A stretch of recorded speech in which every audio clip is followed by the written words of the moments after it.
Oke teman-teman, kembali lagi di teknisi lagi ya teman-teman.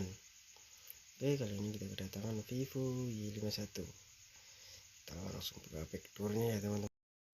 Kita coba buka backdoornya teman-teman ya.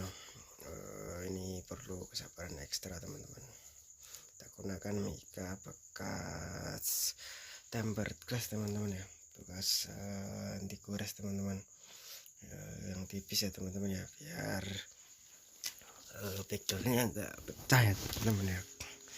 Ini berlaku untuk backdoor original ini sebenarnya pakai yang tebal juga nggak apa-apa sih teman-teman ya, tapi takutnya ntar kebiasaan kalau ketemu backdoor yang gantian itu bisa langsung pecah ya teman-teman ya. Kalau menggunakan mica seperti ini itu dijamin aman ya teman-teman ya, walaupun tanpa blower teman-teman. Teman-teman, kita coba cari selah-selahnya teman-teman ya. Kita buka backdoornya. Ini backdoornya kayaknya masih belum pernah dibongkar ya teman-teman ya. Ini agak susah teman-teman untuk pembongkaran backdoornya ya teman-teman, harus ekstra sabar ya teman-teman ya untuk membuka backdoor Vivo Y51 ini teman-teman.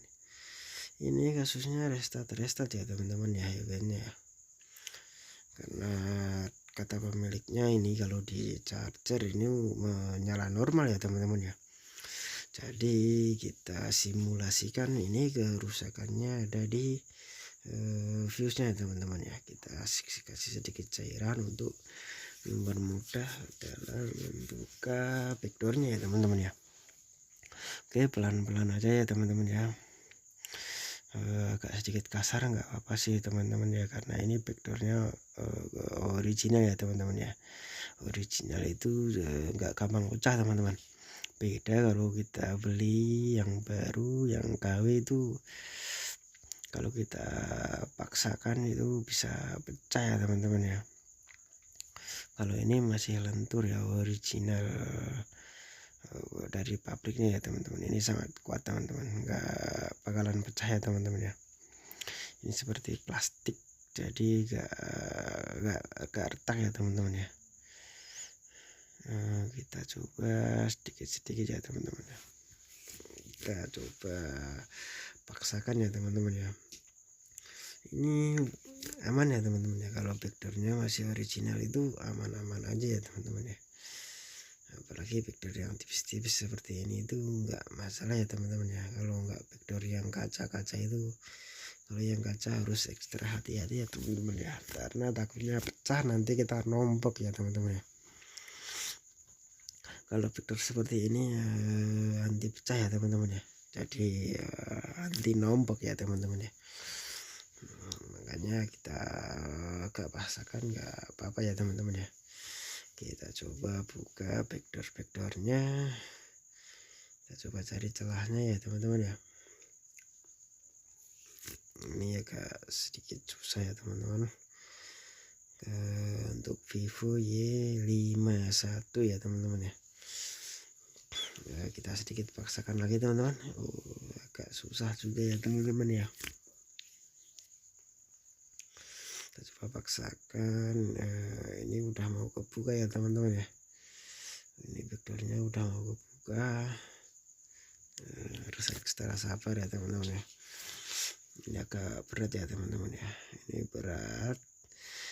Kalau berat seperti ini kita kasih sedikit cairan ya teman-teman ya, buat nanti lepasnya jadi mudah ya teman-teman ya. Kalau kita kasih cairan itu mudah ya teman-teman, buat lepas backdoor LCD itu nggak perlu blower teman-teman, karena kalau blower itu ya gak enak ya teman-teman. Kalau saya lebih suka pakai cairan teman-teman. Kondisinya seperti ini setelah kita buka ya teman-teman ya.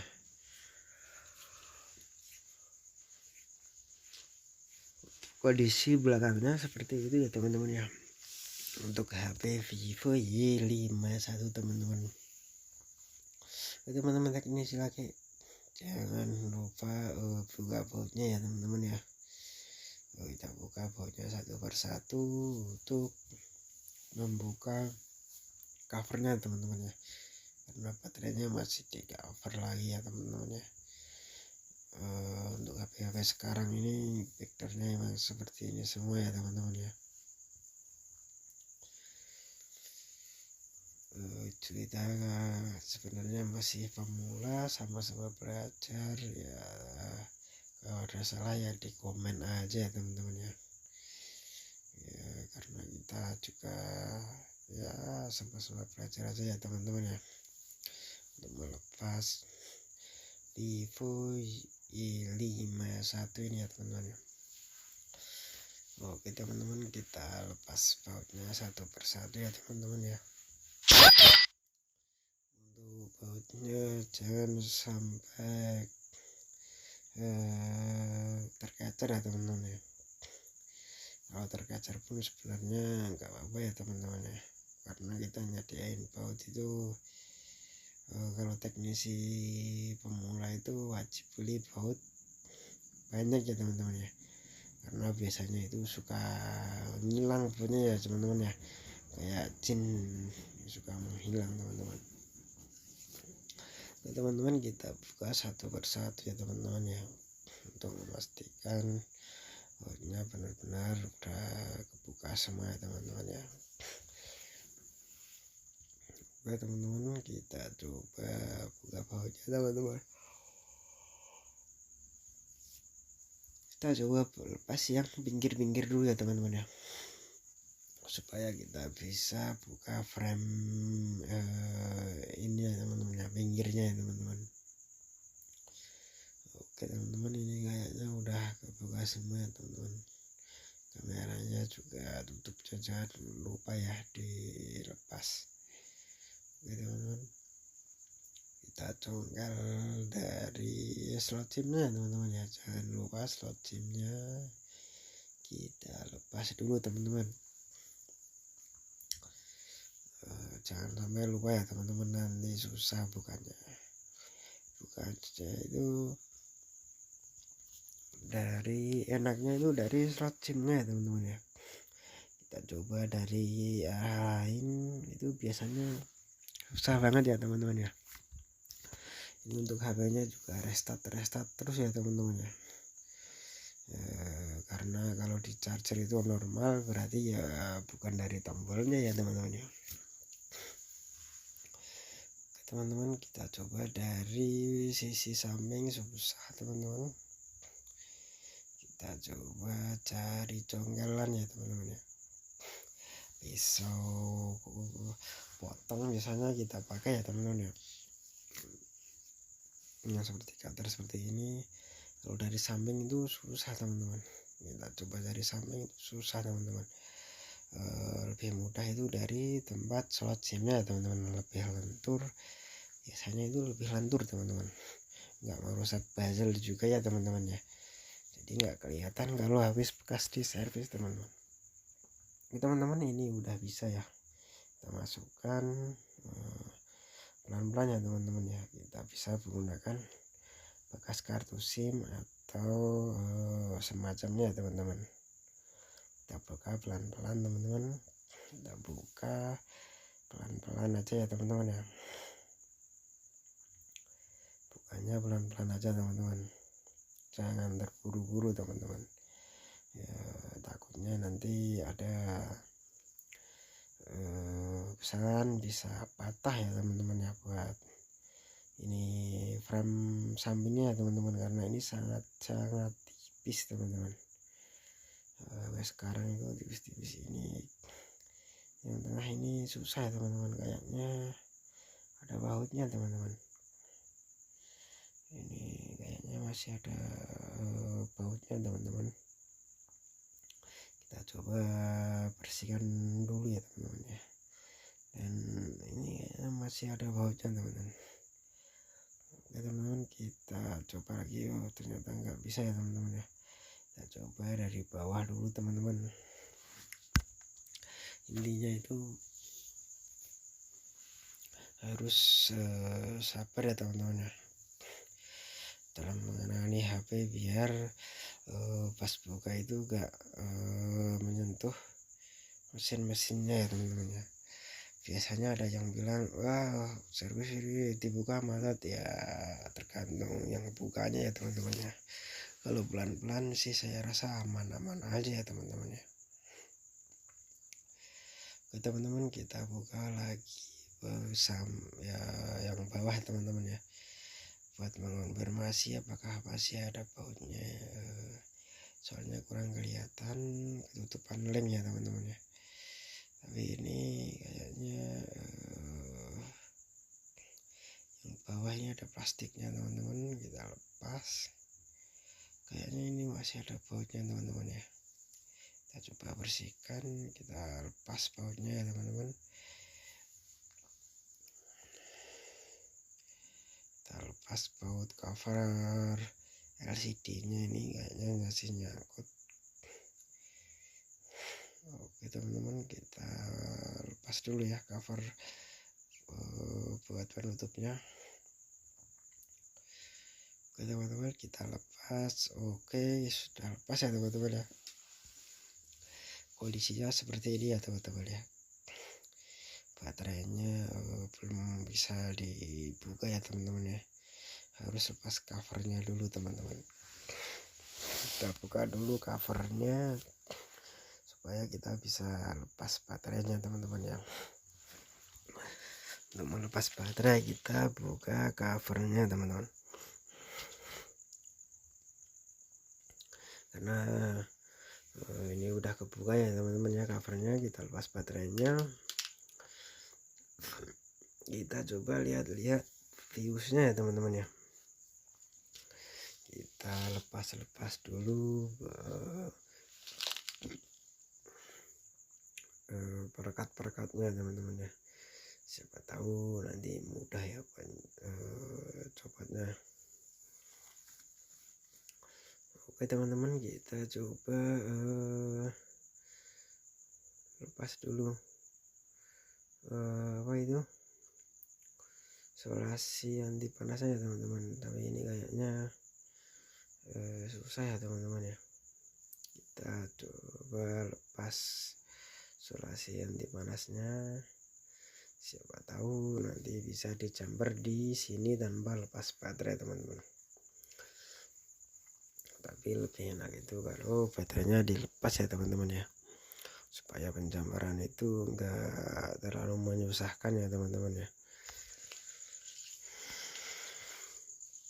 Oke teman-teman, kita coba lihat kondisi baterainya ya teman-teman ya. Kalau emang susah ya kita lepas aja ya teman-teman ya. Kita lepas biar penyolderan itu lebih gampang teman-teman ya. Oke teman-teman, ini baterainya udah kita lepas. Kita lepasin dulu ya buat sulasi-sulasinya, karena kita akan mencari fuse-nya ya teman-teman ya. Biasanya untuk baterai-baterai Vivo itu fuse-nya ada di samping ya teman-teman ya, ada di mesin samping maksudnya teman-teman ya. Kita coba lihat, biasanya itu di samping yang berbeda, bersampingan dengan kalau soketnya di kanan berarti fuse-nya biasanya di kiri ya teman-teman ya. Seperti itu teman-teman. Kita kayaknya ini di sebelah pojok ya teman-teman ya. Ada juga yang di tengah, tergantung baterainya ya teman-teman ya. Kalau Vivo kebanyakan di samping ya teman-teman ya. Oke teman-teman, ini udah kelihatan ya untuk fuse-nya. Kita coba buka-buka dulu untuk pengaman-pengamannya ya teman-teman ya, karena ini agak susah teman-teman buat liatin fuse-nya ya teman-teman ya. Untuk kasus HP restart itu biasanya emang di fuse-nya ya teman-teman ya. Kalau di charger normal biasanya di fuse-nya teman-teman. Kita coba jumper dulu supaya kita tahu ya apakah fuse-nya atau bukan. Ini fuse-nya seperti ini ya teman-teman ya. Kita coba fokuskan dulu teman-teman. Fuse-nya itu seperti ini ya teman-teman ya. Kita gabungin aja ya teman-teman ya, kaki yang satu sama kaki yang satunya ya teman-teman ya. Untuk menghilangkan fungsi fuse sebenarnya ya teman-teman ya. Jadi sebenarnya agak bahaya juga ya teman-teman ya kalau nggak diganti fuse-nya. Namanya ini juga cara alternatif ya teman-teman ya, untuk menghemat biaya juga, tapi lebih baiknya itu diganti ya teman-teman ya fuse-nya ya teman-teman ya. Oke teman-teman, fuse-nya seperti itu ya teman-teman ya. Kita coba solder. Aduh, gak kelihatan di kamera teman-teman, nggak apa-apa ya teman-teman ya. Nanti setelah penyolderan kita sepilkan ya teman-teman ya. Untuk menjamper fuse itu sangat mudah ya teman-teman ya. Intinya gunakan flux sama T0, itu yang paling penting itu fluxnya ya teman-teman ya. Fluxnya harus yang mekanik teman-teman ya. Kalau flux yang harga 3000 itu agak susah ya teman-teman ya. Buat jamper itu enak yang harga mekanik ya teman-teman ya. Timahnya juga kalau bisa yang cair ya teman-teman ya. Kalau pemula itu timahnya yang bagus ya teman-teman ya. Ya penyolderan itu gampang ya teman-teman ya. Kalau udah pro mah pakai T0 apa aja mudah ya teman-teman ya. Karena pemula ya kita pakai yang bagus-bagus aja ya teman-teman ya, supaya hasilnya juga kuat ya teman-teman, nggak berantakan teman-teman. Oke teman-teman, ini kita jumper di kaki yang satunya teman-teman. Untuk jamperan fuse itu biasanya sangat mudah ya teman-teman ya. Buat teknisi pemula juga harusnya bisa lah ya teman-teman ya. Kalau cuman menjamper fuse itu sangat mudah teman-teman. Juga karena kita nggak ngeluarin modal ya, jadi untungnya juga tergantung teman-teman ya. Ini murni jasa ya teman-teman ya. Ada yang 50.000, 30.000, 100.000 pun ada ya teman-teman ya. Kalau kita punya tetangga sendiri ya paling-paling di kisaran 30-50.000 tergantung HP-nya ya teman-teman. Kalau HP-nya mahal ya ongkosnya mahal, kalau HP-nya murah ya ongkosnya nggak terlalu mahal ya teman-teman ya, supaya sinkron ya sama harganya ya teman-teman ya. Oke teman-teman, kita coba dulu ya teman-teman ya, untuk apakah berfungsi atau tidaknya ya teman-teman ya. Kita coba pasang-pasang dulu untuk baterainya teman-teman, sampai kita lupa nggak ngebalikin kameranya. Ini masih mode zoom ya teman-teman, kita pakai kamera apa adanya teman-teman, jadi kurang bagus nggak masalah ya teman-teman. Yang penting tahu intinya aja ya teman-teman ya. Kalau restart cas normal ya biasanya fuse-nya teman-teman kita kasih baut sedikit teman-teman, supaya kencang ya teman-teman ya buat konektor baterainya teman-teman. Oke teman-teman, ini kita nyalakan HP-nya ya teman-teman. Oke teman-teman, kita coba coba lagi. Oke teman-teman, seperti ini ya teman-teman ya, udah menyala Vivo. Tadi restart ya teman-teman ya. Kita coba lihat nanti hasilnya ya teman-teman ya. Kita coba lihat hasilnya dan bisa masuk ke IMMC nya teman-teman ya, tanpa restart teman-teman ya. Oke teman-teman, kita tunggu sampai loadingnya selesai ya teman-teman ya, untuk memastikan bahwa HP ini benar-benar normal ya teman-teman ya. Kalau udah masuk menu seperti ini itu karena normal ya, mantap jiwa teman-teman ya. Kita gajian lagi teman-teman ya. Oke teman-teman, karena apinya udah normal, kita coba rakit dulu ya teman-teman ya. Oke teman-teman, ini sudah kita rakit ya teman-teman ya. Untuk HP-nya ini kayaknya benar-benar udah normal ya teman-teman ya. Kita coba pasang kameranya. Jangan lupa ya teman-teman ya, untuk pengaliman backdoor ini juga perlu karet nanti ya teman-teman ya. Kita coba pasang aja, kita nyalakan dan normal ya teman-teman. Oke.